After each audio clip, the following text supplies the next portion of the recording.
Bem-vindos a mais uma de nossas lives terapêuticas. Antes de iniciarmos, por gentileza, se inscreva no canal e clique no sininho para ativar as notificações de novos conteúdos. Na descrição, logo abaixo, estão os nossos contatos e de nossos entrevistados. Sinta-se à vontade para nos chamar. Curta e compartilhe esse vídeo com quem você quer que nos conheça. Então vamos ao vídeo. Boa live a todos e até a próxima. Então, boa noite a todos que estão nos assistindo aqui pelo Facebook ao vivo. Eu sou Celso Martins, psicólogo, titular dessa página, e eu estou fazendo lives a cada 15 dias. Hoje a nossa convidada é a Andrea Craco Galiotto, que também é psicóloga clínica, minha colega, e ela tem algumas formações bem interessantes, algumas até similares com as minhas. E ela vai falar hoje sobre o SE. Então nós vamos ouvir a apresentação da Andrea, vou passar lá junto aqui no vídeo, para a gente começar a conhecer o trabalho. Andrea, seja bem-vinda. Obrigada. Olá, meu nome é Andrea, sou psicóloga, tenho algumas formações semelhantes realmente do Celso, e eu venho falar um pouquinho hoje sobre a forma como eu trabalho com a experiência somática, e assim, como que eu cheguei nessa técnica, né, que é uma forma de trabalhar um pouquinho diferente. Quem vem buscar, muitas vezes, a terapia, vem buscar a terapia para conversar sobre o problema, né, e assim, conforme a minha prática, que já tem um tempo, eu cheguei num momento da minha formação em que eu percebia que meus clientes sabiam tudo o que tudo que acontecia com eles, mas eles não conseguiam mudar, e aquilo me intrigava. E eu acabei, assim, questionando muito sobre como atender, ou que técnica que eu podia auxiliar eles melhor nesse sentido, para que eles pudessem realmente se sentir melhor e conseguir alcançar aquilo que eles buscavam. E eu cheguei na experiência somática depois de um momento da minha vida bem conturbado, em que eu peguei o livro do Peter Levine, que era O Despertar do Tigre, que é um dos livros dele, que ele fala sobre o trabalho dele. E esse livro dele não é um livro muito fácil de ler, é um livro que ele escreveu primeiro, ele não tem tantas habilidades assim na escrita, mas ele coloca lá um pouco da técnica e da forma como ele trabalha. E aquilo me chama a atenção porque começou a fazer sentido. Porque o que a experiência somática muitas vezes coloca é a ideia do trauma, né? Um evento que acontece na vida da pessoa que acaba gerando alguns comportamentos repetitivos, a pessoa fica hiperativada. Evitativos também. Evitativas também, crises de ansiedade. Então, assim, tudo aquilo começou a fazer muito sentido para mim. Foi quando eu me inscrevi para fazer a formação, e daí foi todo uma nova forma de ver o problema, né, ou quando a pessoa trazia uma queixa. Então, um pouquinho de como eu cheguei até a experiência somática. Deixa eu aproveitar, você falou sobre experiência somática. E a experiência somática, na verdade, é uma tradução meio que livre, né, do termo em inglês, que o SE significa Somatic Experience. Então, é uma experienciação somática, experiência somática, mas o próprio Instituto de Trauma norte-americano pediu para não traduzir mais o termo, né? Para a gente usar o termo original, que é um nome registrado. Exatamente. Então, quando eu falo SE, eu falo Somatic Experience, porque esse é o nome correto que a gente tem que aprender a usar. E essa história do livro que você contou, eu lembro que você já tinha me dito, né? Que você ainda não lidava com SE, mas leu o livro do Peter e se entusiasmou ali com o que ele falava, até porque você já tinha algumas situações suas também. Exatamente. Você ligou as coisas, né? Isso, porque assim, a aprendi prática... muito também com o livro. O livro, isso, ele explica ali alguns passos, né?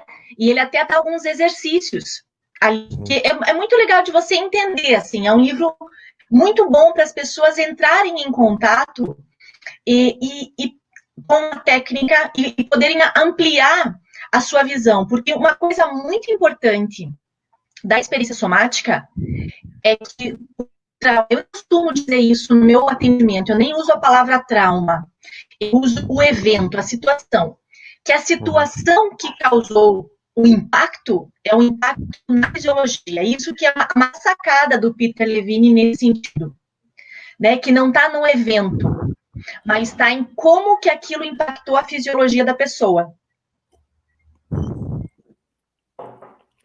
O David Grand, que foi o desenvolvedor do Brainspotting, ele fala que o trauma é uma resposta normal do organismo a uma situação que é anormal, que é justamente aquele evento que provocou essas reações. Isso. E assim, uma coisa interessante que eles colocam dentro da forma como a gente atende, eu sempre coloco para o cliente. Existem 3 situações, 3 formas que a situação impacta, né? Porque ela foi muito rápida, muito cedo ou muito intensa para o sistema nervoso. Então, isso ajuda a pessoa a entender que naquele momento que ela viveu aquela situação, ela estava envolvida por uma dessas 3 questões. Então, totalmente inesperado, não tinha como se precaver daquele evento. Não, porque é uma situação muito rápida, isso pode ter sido um acidente de carro. Né? Pode ter sido a perda de alguém. Então, assim, são eventos maiores que geralmente, assim, a pessoa não espera. Ou então... Tem outras situações que eu acho que o Peter até coloca no livro dele, que é a questão, por exemplo, de uma cirurgia onde você está anestesiado e, de repente, passa o efeito da anestesia e você acorda no meio do ato. Né? Exatamente, também. Recebe as conversas dos médicos, o trabalho sendo feito, e o teu corpo acaba guardando lembrança dessa ocorrência. Exatamente. Porque, por mais que ele esteja apagado, né, por conta da anestesia, tem uma parte dele que está ligada. Né, assim, a gente não consegue se apagar por inteiro. E são essas memórias, muitas vezes, que a gente acaba lidando nas situações que a gente vai trabalhar com a pessoa. E é bom que você falou isso, até porque eu lembro que eu comento com os meus clientes aqui, com meus pacientes, que o sistema nervoso, ele não apaga. Na verdade, ele está 24 horas no ar porque ele é regido pelo inconsciente do cérebro, né? E o cérebro precisa coordenar todo o metabolismo, toda a troca de celular, toda a multiplicação, os hormônios. E isso não apaga. O que apaga é o consciente. É você saber o que está acontecendo no teu consciente, no lado externo. Mas no lado interno, o cérebro continua operando, em qualquer momento da vida. Quando você dorme também, ele está 24 horas ligado. Consumindo energia, consumindo oxigênio, do mesmo jeito. E toda essa parte que é tão natural do organismo fica, às vezes, realmente impactada com o evento, né? Porque, às vezes, a pessoa parou de respirar e daí esqueceu, né? A sensação é que ela parou de não vai entrar mais ar, né? Porque ela cria um pensamento. Então, assim, a gente sempre usa, assim, tenta ao máximo ajudar o cliente a ele perceber todos os aspectos, seja numa imagem que ele traz, seja numa emoção que ele traga, seja numa sensação de não sabe de onde é. Então, a gente ajuda ele um pouco nesse processo de se orientar. Então, aqui tem um aspecto bem legal que a gente trabalha, que é a orientação. A orientação também é algo que a gente herdou dos mamíferos, né, principalmente. O mamífero entra numa resposta de orientação exploratória, onde ele está vendo como é que o ambiente está mostrando para ele riscos ou facilidades, né? Qualquer ruído, qualquer cheiro diferente, ele já se antena para poder ver o que está acontecendo e se prevenir. Isso. E às vezes essa orientação ela fica impactada por aquele momento anterior. É como se a pessoa ficasse sempre em estado de alerta. Né? Então, assim, hoje mesmo eu atendi uma pessoa que diz exatamente isso. Nossa, parece que eu estou sempre hipervigilante. Então, ele conta uma história simples, pequena, assim. Ele tinha que, com o recesso de água, ele precisava desligar o gás para tomar banho no chuveiro elétrico. E ele precisava desligar cada vez as coisas do chuveiro, não precisava só desligar o botão. Ele desligava o botão, o gás, mais O registro de água. Isso, ele se precavia que tudo estava. E mesmo assim ele ia tomar banho achando que tinha um problema. Uhum. Então ele percebeu ao final daquela sessão que a gente estava trabalhando que era um exagero. Que isso estava ligado por um excesso de um outro momento que ele tinha vivido. Estava com... E assim, um aspecto que a gente sempre trabalha também é como que isso se organiza dentro da pessoa. As experiências das pessoas, elas podem estar juntas, bem coladinhas assim, como uma mão na outra, ou tudo separado. Uma coisa não fazendo sentido com a outra. É o que a gente chama de sobreacoplado ou subacoplado. Isso, então até eu costumo dizer isso para a pessoa e ajudar ela a entender o que está acontecendo naquele momento. Que às vezes elas não têm noção nenhuma. Então, eu pergunto, o que está acontecendo aqui? Eu explico um pouco sobre o sistema nervoso e falo, o que acho que acontece aqui? É um sobreacoplamento, onde as experiências estão todas juntas, ou onde está tudo separado? E a pessoa mesma identifica. Porque ela começa a perceber que uma sensação não tem nada a ver com o que ela está falando, que não tem nada a ver com o que tem na imagem que ela está tendo na cabeça. Então, tudo isso para a pessoa vai começando a ganhar um outro sentido. E ela vai se orientando, ela vai começando a perceber mais as coisas de um outro jeito. Uhum. E o que você falou sobre o episódio do gás, né, do seu cliente aí, o fato é comum por quê? Porque tudo que a pessoa traumatizada quer é evitar que aconteça de novo.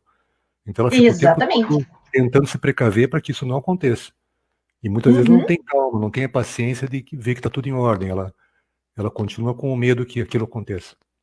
Isso, então assim, o que geralmente assim, eu trabalho com os clientes mais do que uma renegociação trauma, que um dos objetivos do nosso trabalho é renegociar o trauma, renegociar com o sistema nervoso esse evento, é a pessoa devagar.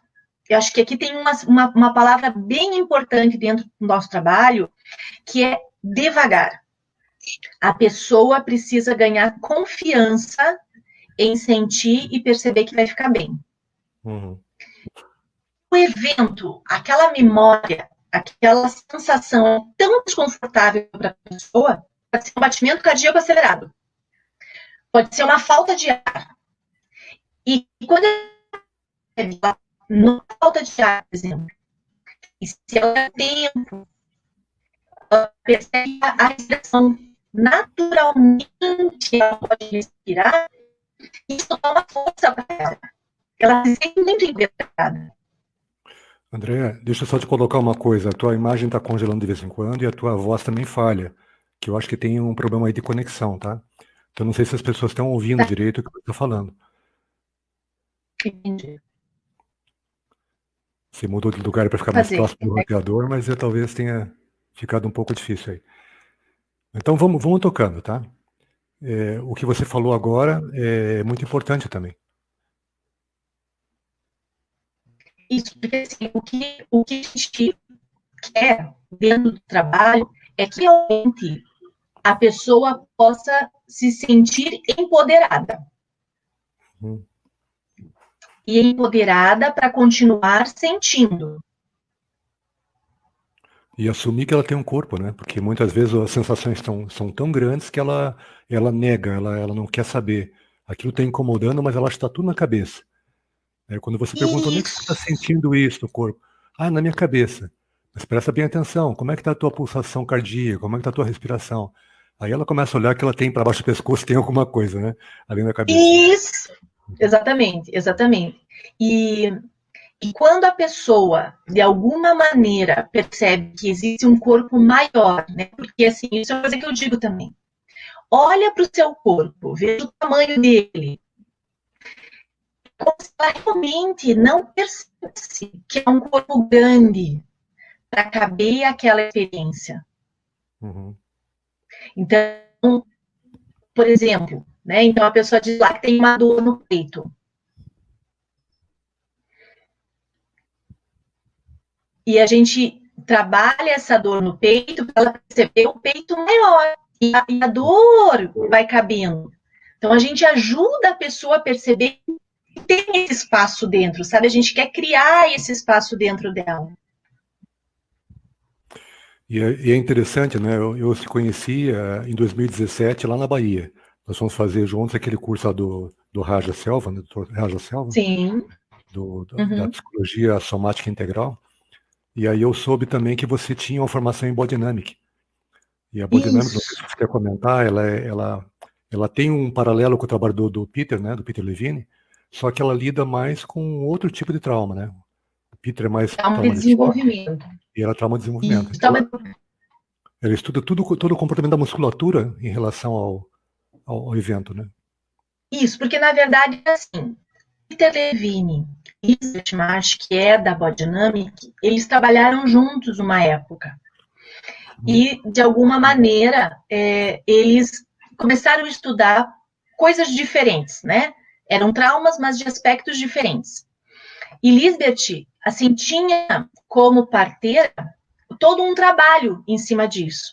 E ficou no trauma de desenvolvimento, que seriam situações que as pessoas vivem no decorrer do seu desenvolvimento. Então, ela tem fases do desenvolvimento, musculaturas que são envolvidas com aquela fase de desenvolvimento, como, por exemplo, o engatinhar, o andar, o rolar, que fazem parte de todo um desenvolvimento natural. E se acontece um evento traumático naquela fase, aquela fase fica, de alguma forma, impactada. Uhum. Então, se você trabalha algum movimento com a pessoa, isso libera. Isso libera a energia que estava lá presa, ajuda a pessoa a sair daquilo. E aí tem dois aspectos que eu queria pontuar com você. O primeiro é que o trauma de desenvolvimento ele abrange toda a história da pessoa, né? Dentro do Toda útero, a história. ela está ainda no pré-natal, ela não nasceu ainda, mas ela já está recebendo da mãe informações do como que está o emocional dessa mãe. Como é que essa mãe está Sim. encarando o mundo? Ela já faz uma imagem de como é que vai ser lá fora. Se vai ser um lugar Eu, seguro, se vai ser um lugar difícil. eles chegam a dizer que até mesmo no momento da concepção, Uhum. né, esse estado aí da mãe no momento da concepção gera uma marca aí dentro dessa criança. Na forma como ela vai observar, na forma em que ela vai ver, na forma em que ela vai interagir, porque é uma memória que acaba ficando ali, meio muito sem palavras, a nível muito de corpo, e a gente acaba recebendo muitas pessoas assim que sentem, mas não sabem do que é aquilo. Não tem palavras para aquilo. Não é a fase das palavras. É uma época pré-verbal, né? Exatamente. Então nós temos assim, a gente atende muita gente assim. Muita gente assim. E tem uma outra situação que eu liguei a isso aí, que é o estudo que o William Reich fez, né? Com a psicologia corporal. Então ele fala que tem segmentos, tem anéis do corpo que vão encoraçando à medida que você vai vivendo essas situações todas, durante o desenvolvimento. Isso. Então, ele tem impacto na alimentação, uma série de coisas. Isso. Uma das coisas que sempre me chamou a atenção, porque eu tenho formação em sistêmica antes da formação do SE, era a repetição dos padrões. Sempre me chamou muito a atenção a repetição dos padrões dentro da sistêmica. E estudando trauma, a gente consegue, assim, estudando o impacto disso na fisiologia, a gente consegue entender, eu não diria porquê, mas como que isso acaba se retroalimentando. Como tem sempre uma energia querendo ser resolvida, querendo ser contida, querendo voltar a fazer parte, aquilo fica voltando no sistema. Então, assim, por exemplo, alguém que foi rejeitado pela mãe, vai lá, tem alguém que rejeita, vai lá, fica vivendo aquilo, na tentativa daquilo se resolver. Então, quando a gente vai trabalhando assim, a pessoa sentindo, a pessoa se orientando, a pessoa se regulando, porque aqui tem uma regulação que acontece, isso aos poucos vai se afastando disso. É como se ela se orientasse melhor. Sei se... E essa coisa da energia que você comentou, a gente sabe que a energia ela está dentro do corpo, ela não sai do corpo, a gente não perde a energia, né? É só Isso, que ela fica deixa ali. circular para dar o ciclo vital e ela fica presa em alguma situação. E Em alguma situação. E aquela situação onde ela se prendeu, ela deixa de vitalizar o organismo em outras coisas. Aí quando você trata aquilo de energia, o corpo readquire uma capacidade que ele não tinha antes. Exatamente, porque o corpo, ele trabalha de um jeito, o corpo é um mecanismo natural dele, ele sempre trabalha abrindo ou fechando, sempre. Tudo dentro de nós trabalha abrindo e fechando. Então, o que acontece? É natural que o corpo, na hora que comece a sentir algo um pouco mais ligado, por exemplo, ele queira se fechar. Então, o que ele faz? Ele usa pequenas partes dele mesmo para poder experienciar aquela situação. É um mecanismo de defesa dele. Quando a pessoa compreende que o corpo está se fechando para proteger ela move um pouquinho e cria espaço no peito, por exemplo, para continuar sentindo aquela dor, ela percebe que é possível continuar sentindo. E o corpo ganha espaço, que é o que a gente espera que ele faça. E isso é uma contribuição também do Dr. Raja Selva, né? Que ele, no ISP, Exatamente. ele coloca essa questão de você tolerar um pouco mais a sensação, para deixar que o ciclo se cumpra, que o sistema consiga lidar com aquilo e libere aquela energia que está presa. E uma coisa bem legal que ele trabalha, é você ajudar a pessoa a ficar naquela parte do corpo. É muito difícil para algumas pessoas, para elas poderem ficar só no peito, por exemplo. Ou então perceber aquela sensação intensa na mão. Elas já vão para outra sensação, ou vão para outra parte do corpo. Quando ela consegue ficar na mão, por exemplo, e perceber que tem o punho logo depois da mão, ou o braço, ou essa mão encostada na perna, e fica sentindo ali, é isso que vai ajudar ela a tolerar mais. Ela dá um continente para aquela sensação, né? Isso, que em algum momento não teve esse continente.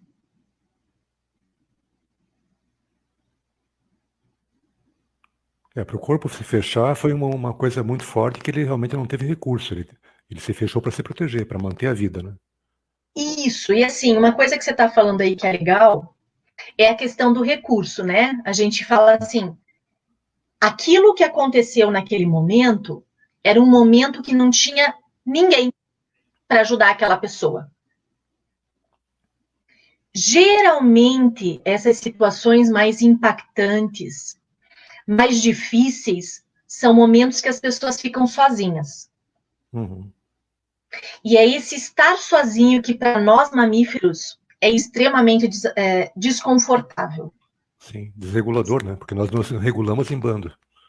Muito desregulador. Por isso que nesse momento da pandemia, nesse momento em que as pessoas não podem muito entrar em contato uma com as outras, isso é tão desafiador para nós. Principalmente a questão de toque, né, que está faltando. Que as pessoas estão lá de máscara, tem que se cumprimentar à distância, falam, mas você não consegue ver a boca da pessoa, que é uma parte que a gente faz uma leitura labial, né, da outra pessoa. Mesmo que se olhe nos olhos dela, né? O rosto tem tudo do corpo está no rosto, né? É uma síntese do corpo todo. Mas se você, além de ouvir a prosódia da voz, né, que vai mudando a entonação, dá uma tônica aqui, fica mais suave ali, você puder ver a boca, o sorriso da pessoa, né? Isso muda tudo. E as pessoas são Exatamente. impedidas de fazer isso por causa da situação toda. Exatamente. Além do E abraço, né? Que faz tanta falta. porque esse contato físico, essa questão de assim, da gente se aproximar para se regular. Uhum. Então, essa regulação, né? Essa coisa da gente poder se acalmar com o outro, a gente poder realmente estar do lado do outro, é uma coisa que faz muita diferença. Sim. E esse é o papel do terapeuta mesmo dentro do SE. E eu lembro de algumas vivências que eu fiz, vivências terapêuticas, onde em algum momento o facilitador coloca as pessoas para formar um bolinho de gente, né? E todo mundo se aglutina, se abraça e faz carinho um no outro, e aquilo fica uma risada só, né? Todo mundo dando risada porque tá todo mundo feliz ali, naquele bolo de gente, Exatamente. né? É onde há uma regulação forte. Isso, e assim, estar no meio das outras pessoas desperta na gente o que uma parte da teoria do Steve Porges fala do vago ventral, que a gente precisa ser seguro. Uma situação impactante só pode ser trabalhada no momento que a pessoa realmente se sentir segura com a outra. Uhum.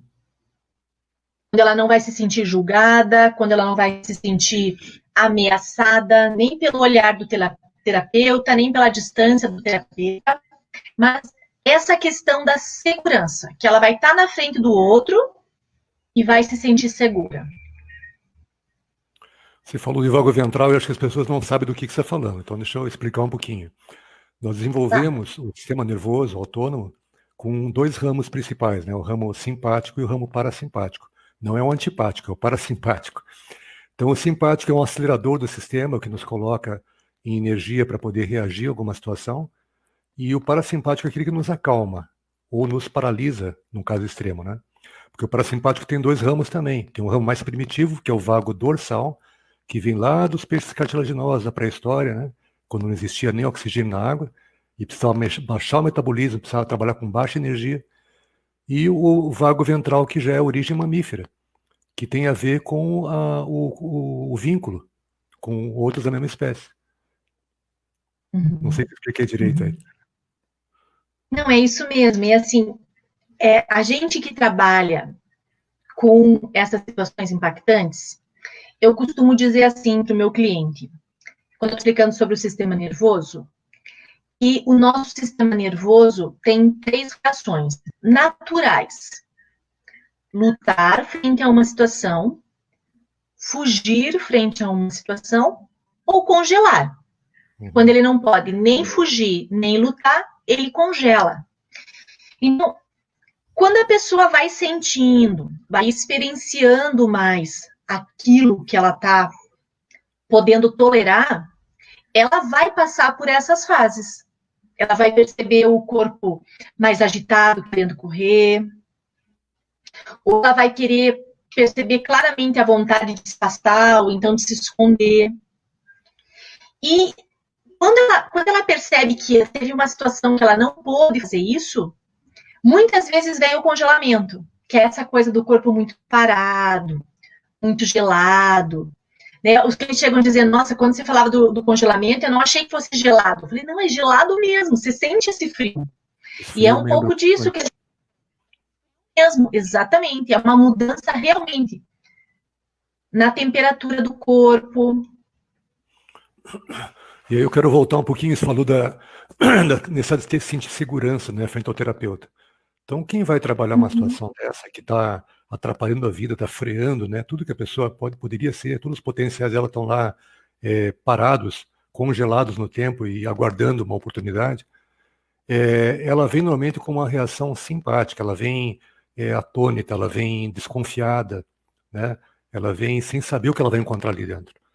Então, o papel nosso como terapeutas é justamente acalmar aquela pessoa, trazendo para ela esse vínculo, esse acolhimento, que ela precisa poder se sentir segura. Tirá-la da ativação simpática e passar para parasimpática, para trazer para o vago ventral, onde ela possa sentir que tem alguém, uma pessoa igual a ela na frente dela, né?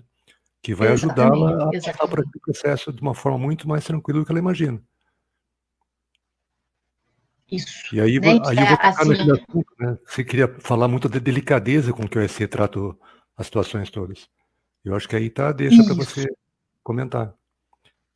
E sim, essa palavra da delicadeza, realmente, assim, uma das coisas, assim, que sempre me chamou a atenção dentro do SE é a forma como a gente é convidado a trabalhar. O que eu quero dizer com isso? A pessoa, quando é convidada a trabalhar, é no tempo dela, no ritmo dela, respeitando aquilo que ela está sentindo. E o terapeuta que vai estar ali deve respeitar isso. Por exemplo, se ela diz não, é não, acaba a sessão. Se você percebe que a pessoa pode tolerar um pouquinho mais, você pode convidar ela. Que tal você experimentar um pouco mais? Essa linguagem mais convidativa, mais aberta, deixa a pessoa muito à vontade. E uma das coisas que, assim, a gente não trabalha, a gente não quer, dentro da experiência somática, é a catarse. A gente não quer. A gente não quer que o cliente vá até o evento, o momento X da questão. Isso aqui é um passo muito à frente, e se a pessoa trabalhar muito e quiser trabalhar isso em algum momento. É muito importante que a pessoa vá devagar tolerando aquilo. Cada uma daquelas sensações. Cada uma daquelas reações. É uma aproximação cuidadosa, né? Onde você trabalha com o tempo antes do evento, depois do evento, e vai se aproximando devagarinho até chegar naquele vórtice que é o que aconteceu mesmo, né?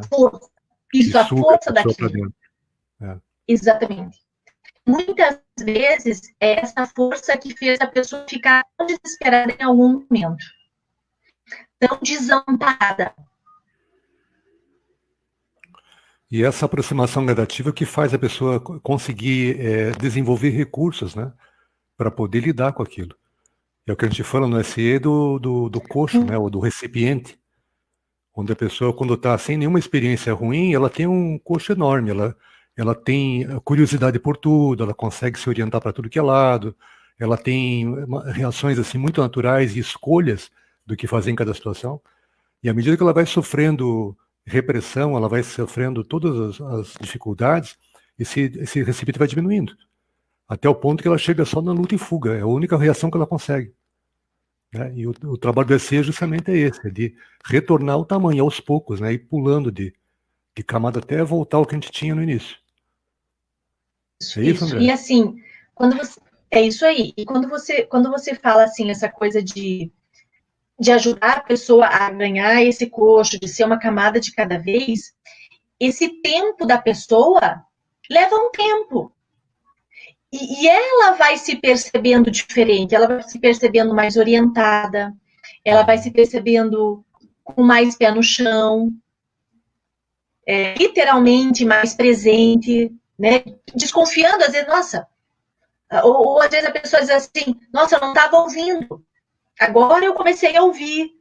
Né? Então, assim, essa é uma orientação diferente para o mundo. E a própria respiração ganha mais espaço, né? A pessoa consegue respirar mais profundamente, que ela estava lá respirando curtinho e de repente ela vê que ela tem espaço para respirar. E a respiração traz ela para o presente também, né? Presentifica a ela tá agora. Que ela não está mais naquele momento onde aconteceu o evento, está no presente. Assim, quando você falou do coxo, me veio na cabeça, e uma pessoa, para ter recursos, para poder lidar com as situações que acontecem depois na vida dela, ela precisa de um ambiente seguro, seja a família, seja os amigos, seja a escola. Então, assim, se teve uma pessoa, por exemplo, que teve isso mais apoiador, mais consistente, isso dá mais chance da pessoa lidar melhor com uma situação impactante. Se eu tive relações no início da minha vida mais complexas, mais desafiadoras, menos consistente, isso me dá um pouco menos de recurso para lidar depois em acontecimentos mais impactantes. Então, quando a gente recebe alguém para trabalhar, são vários fatores que acabam acontecendo, em que a gente pode observar isso.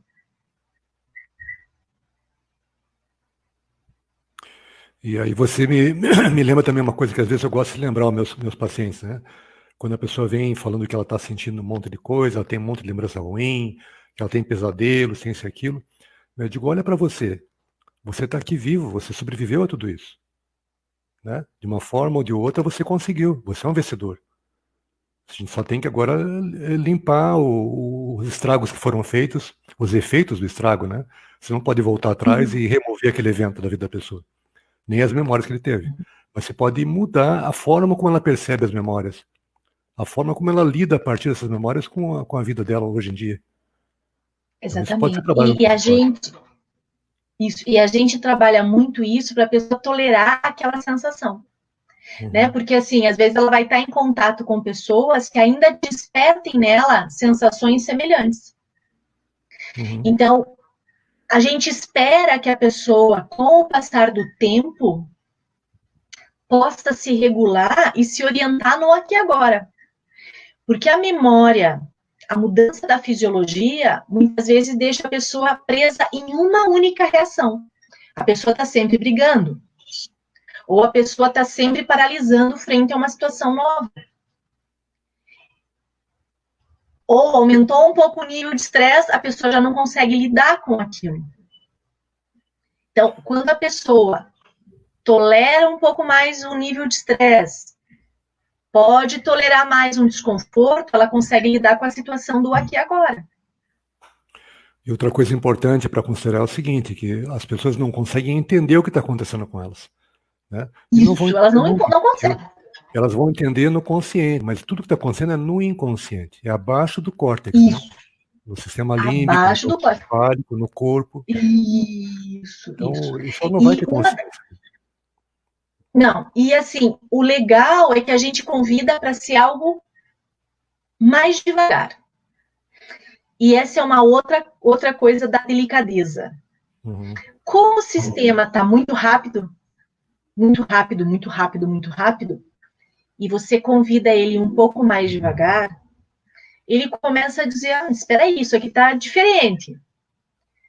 E você continua convidando ele, tá? E se for um pouco mais devagar, para dar tempo de você perceber, a pessoa começa a dizer, ok, ela não vai no mesmo ritmo, mas ela está comigo.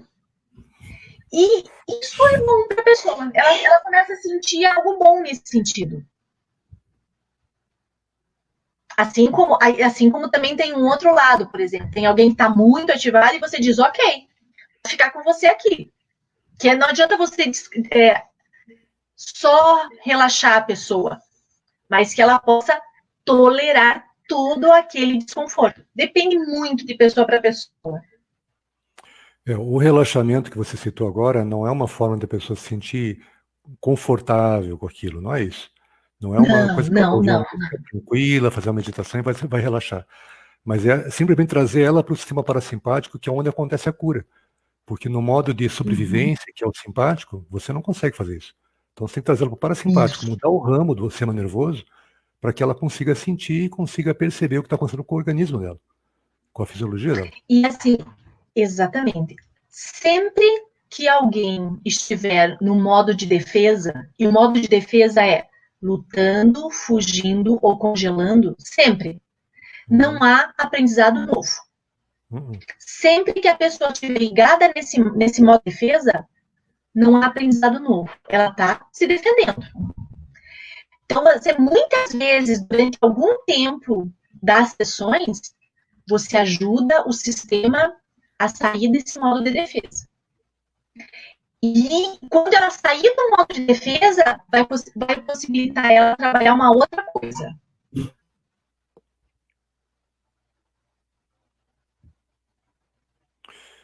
Deixa eu aproveitar e dar uma pausa no teu som aí.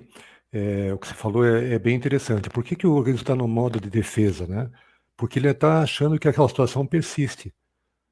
Pro inconsciente, né, para o cérebro inconsciente, não existe futuro, não existe passado, existe só agora. E se a situação está ali sem resolução, para ele é agora. Então, no momento que quando você começa a trazer para ele algumas outras situações, que ele começa a se acalmar e perceber que aquilo já aconteceu, né, ele vai automaticamente voltando a uma situação de mais regulação, de mais segurança, porque ele vai tomando consciência que aquele evento não existe mais. Era uma situação que já aconteceu.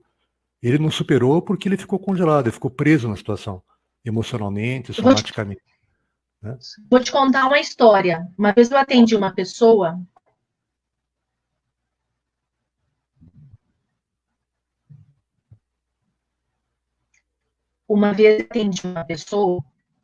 E tinha passado por uma cirurgia. A gente trabalhou algumas sessões para ela sentir, para ela voltar a sentir. E uma das minhas intervenções com ela foi dizer a data que nós estávamos fazendo atendimento. Então, por exemplo, hoje, dia 15 de setembro de 2020. Isso. Então, no momento em que eu falei isso para ela, ela olhou para mim, é verdade, eu não estava hoje, eu estava na data da cirurgia. Então, quando a pessoa se orientou, é que ela tivesse acordado daquilo. E daí começou a voltar de novo, porque ela não tinha compreendido que ela não estava em outra data. Veja como isso é importante, né? A pessoa saber que aquele evento já passou e que ela está viva. Isso. É muito importante. Então, parece uma coisa muito simples. Mas no momento em que você está atendendo, no momento em que a pessoa está sentindo e está tolerando aquilo, aquilo já passou. Acabou. Ou então, essa frase mesmo. Acabou. Só diz, realmente acabou. E ela pode olhar para o lado, ela pode perceber ao redor dela e perceber para onde ela quer ir a partir daquele momento. E tudo vai ficando mais tranquilo, né? Porque a pessoa já se sente em outro lugar. Exatamente. Que é o que a gente espera, que a pessoa fique mais presente. Eu uso muito uma metáfora com os meus clientes. Como se a gente estivesse ajudando o corpo a aterrissar. Então, a gente ajuda esse corpo a chegar mais, seja na cadeira, seja nos pés, assim, ajudando a realmente aterrissar. E isso ajuda muito eles a poder tolerar aquele desconforto, ajuda eles a perceber o que está acontecendo, sem tanto desespero, porque é muito desesperador aquilo.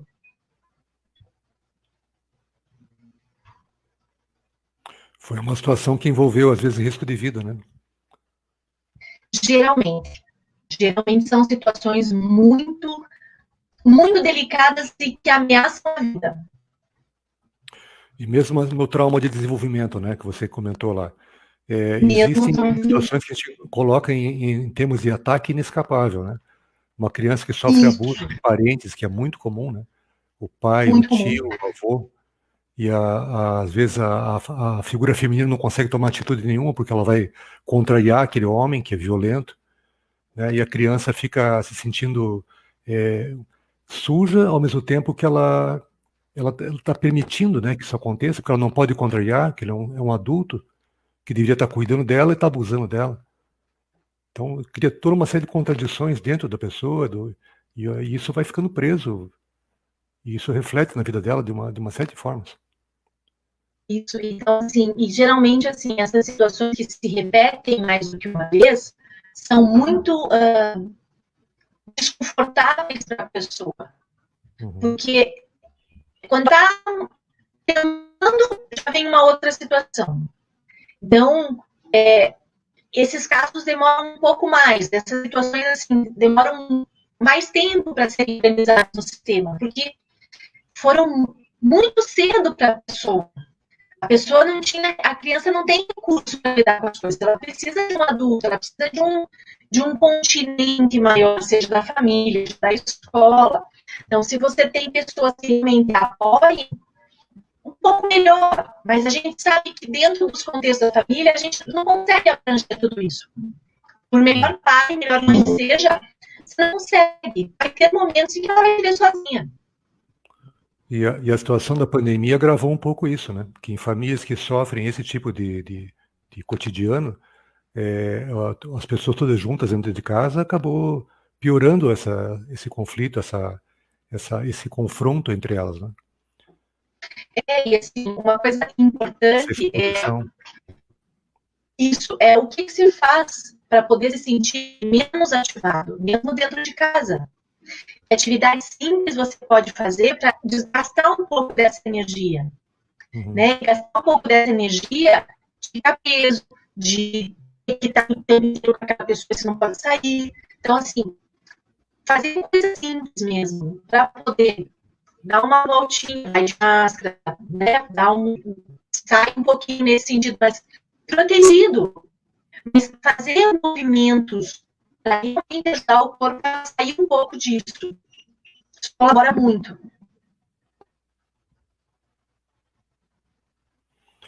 Mas isso, às vezes, a pessoa precisa de uma orientação, ela não sabe como fazer, ela fica perdida, né? Isso. Eu já Porque, atendi assim, muita de gente novo. com risco e é complicado como o pessoal convive dentro da casa. Sim. E a Aquele gente momento sabe de que também terapia, a todo mídia não mundo. ajuda. Às vezes é o único momento que ela tem para sair daquele ambiente é quando ela vai para terapia. Exatamente. Que é o apoio dela naquele momento. Isso. Ela volta, ela já está de novo sob o olhar, sob o controle dos outros e é bem, bem difícil. E a gente sabe que nesses casos demora um pouco mais, porque a pessoa realmente precisa encontrar força dentro dela. Né? E assim, os apoios externos, às vezes, são poucos. Então, a gente ajuda a pessoa a buscar apoios externos, grupos que a apoiem, para ela poder realmente, assim, se sentir empoderada para fazer um movimento de acordo com o que ela acha que é para ela. E o que você falou sobre a questão do demora um pouco mais. Os traumas são experiências que vão se repetindo, né? A Andrea caiu aqui, vamos ver se ela volta.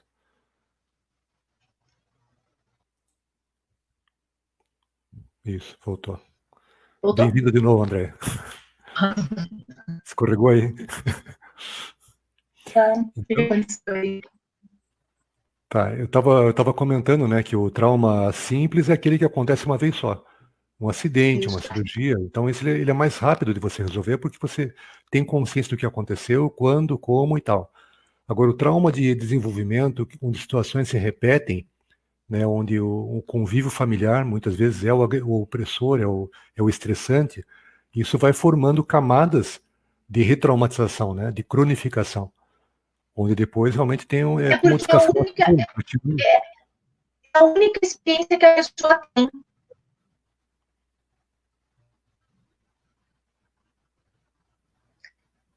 Uma experiência muito intensa para a pessoa. E é uma experiência intensa porque, de alguma maneira, é muito pequena para poder lidar com aquilo. É diferente de um adulto lidar com uma rejeição, por exemplo. É diferente um bebê lidar com a rejeição e um adulto lidar com uma rejeição. Então, a gente pode pensar assim, o tamanho do corpo do bebê é muito pequeno para tudo aquilo, para tudo aquilo que ele sente. E o bebê está descobrindo o mundo, ele está explorando o ambiente, né? Todas as fases de crescimento, ele coloca as coisas na boca, ele tem que tocar, porque ele precisa conhecer o meio ambiente. E o cérebro dele está com as conexões neurais todas muito intensas, tem muitos neurônios envolvidos. Até que começa a ouvir a poda neural e ele começa a se concentrar um pouco, ter um pouco mais de foco nas coisas. Mas isso demora um pouco. E a própria maturação do sistema nervoso, ela demora até os 24 anos para acontecer completamente.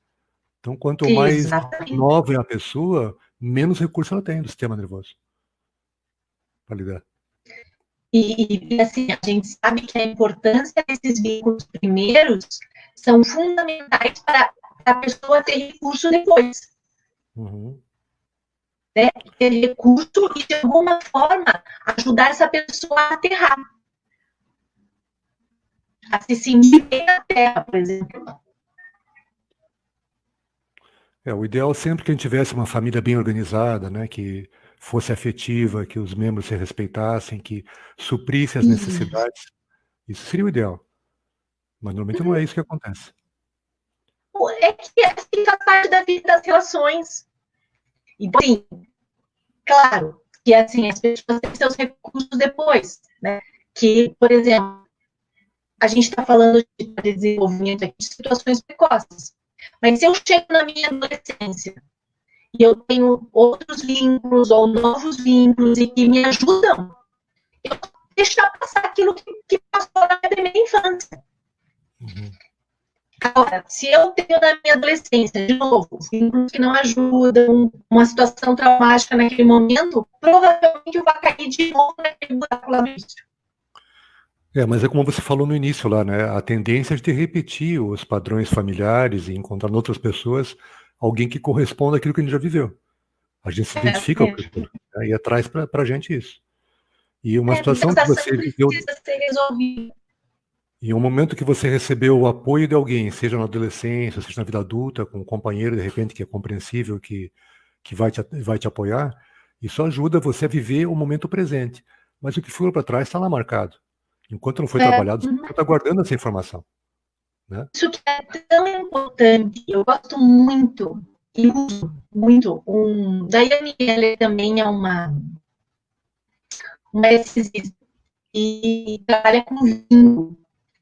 E ela dizia assim, que a gente devia ajudar os nossos clientes a encontrar bons restaurantes. E ela dizia assim, você vai num restaurante e você não recebe comida boa. Você vai voltar naquele restaurante? E você responde, Celso, não. Eu não consegui entender um pouco porque ficou truncada a tua fala. Eu estou falando de uma metáfora. Você está falando de uma metáfora? Diane Keller, que é uma narcisista, que fala assim, que a gente deve ajudar os nossos clientes a encontrar bons restaurantes. Bons restaurantes. Se você vai em um restaurante e não é atendido, não tem uma comida boa, você quer voltar naquele restaurante? Você voltaria naquele restaurante? Não. Se eu for mal atendido, eu acho que ninguém vai voltar, né? Por mais perto de casa, por mais barato que seja, você vai procurar outro lugar. Mas não é isso que acontece nas nossas relações. A gente não é atendido e a gente continua buscando pelo mesmo restaurante.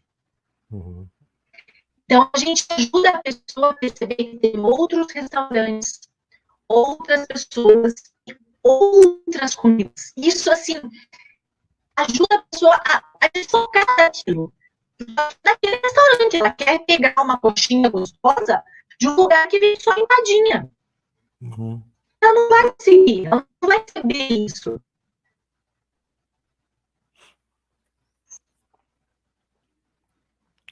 Ela tem que ter mais opções, né?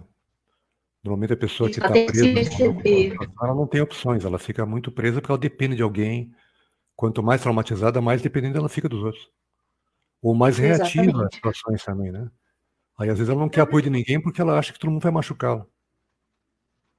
Isso, aqui tem um outro ponto bem interessante, que a pessoa começa a fazer tudo sozinha, porque ela sabe que se ela for pedir para outro, ela não vai ter ajuda.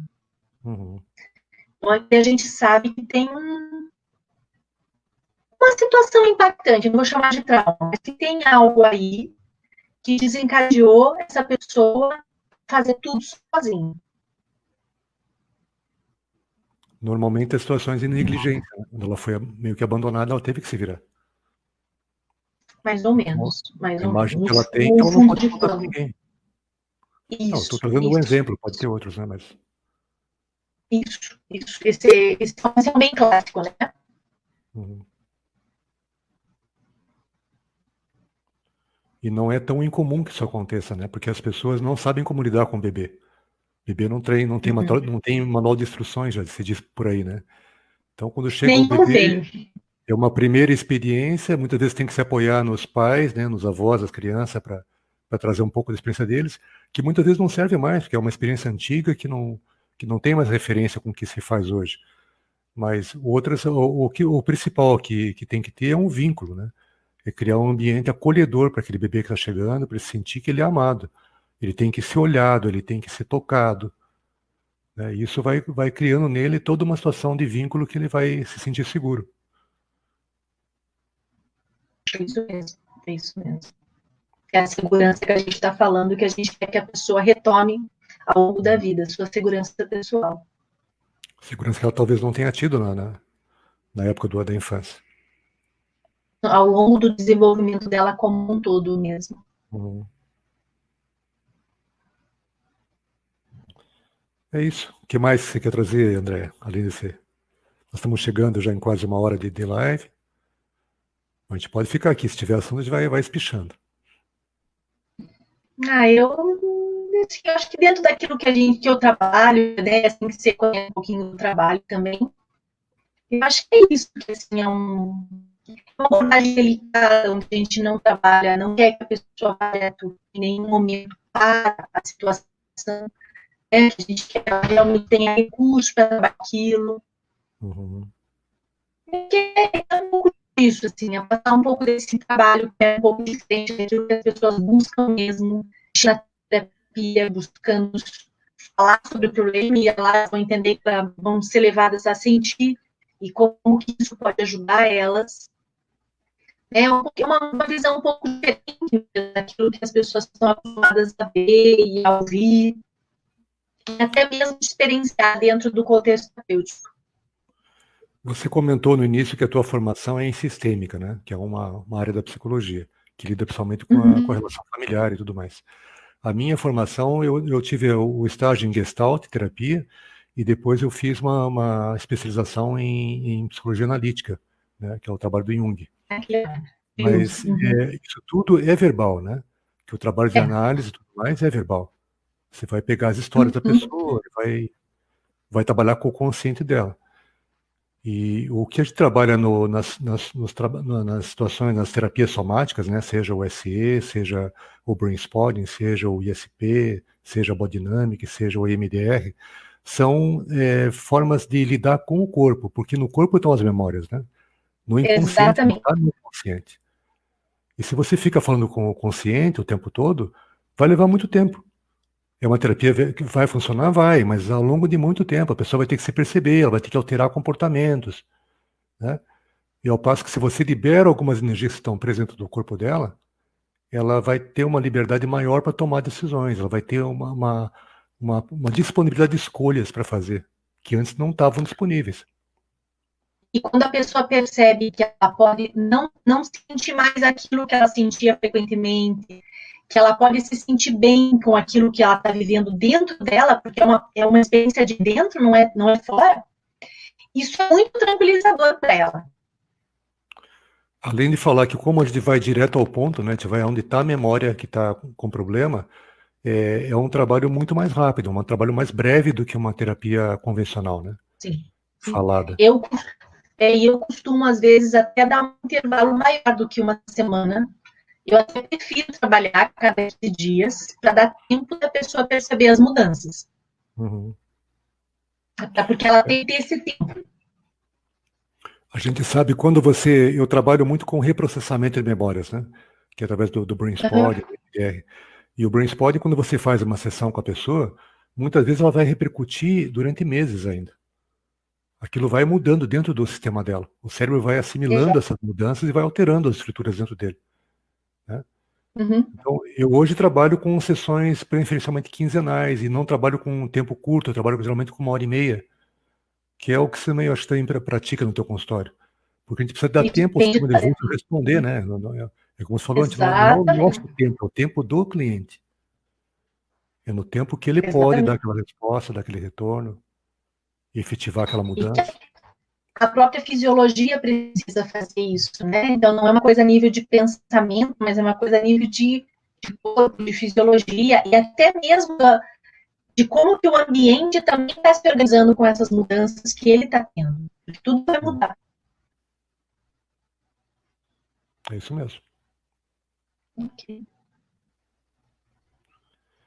E aí a gente pode até comentar a questão de medicação, né?